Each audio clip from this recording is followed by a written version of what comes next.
Civil rights groups are reporting a rise in anti-Semitic attacks across South Africa, adding to the murders of white Africans. America's Kristian Rouz explains.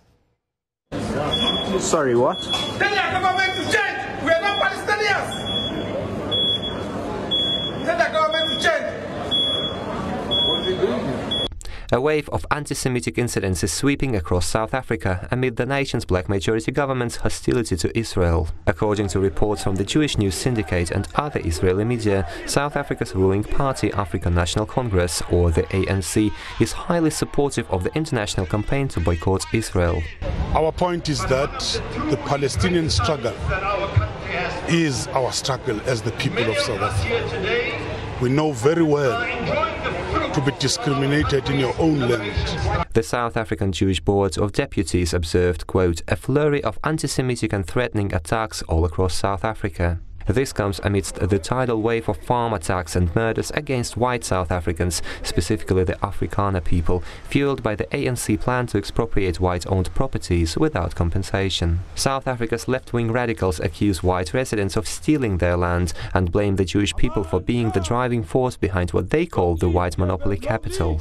This is an intensification of the call for boycotts, divestments and sanctions. Let us isolate the government of Israel to put it under pressure so that it gives freedom to the Palestinian people. While the ANC and its left-wing allies have accused both the Jewish people and Afrikaners of accumulating and monopolizing South Africa's national wealth, in reality things look a bit different. There's not this massive wealth amongst Afrikaners. They have a demographic dividend, which means they have capital, they have assets, they have access to capital and assets, they have good health, and they have good education. So they have a broad demographic dividend. But generally, Afrikaners are not as wealthy as a lot of people think. The Jewish Board of Deputies also said there is a massive rise of anti-Semitism amongst South Africa's internet community. The group stressed anti-Semitic attacks in the country hardly get any media attention, making them very similar to attacks against Afrikaners. Meantime, Israeli military instructors have recently been training white Afrikaners to protect their properties and livelihood against the planned ANC seizures in training camps across South Africa. These attackers were trained very well. So and I got shot in my face, and you can see the marks over there.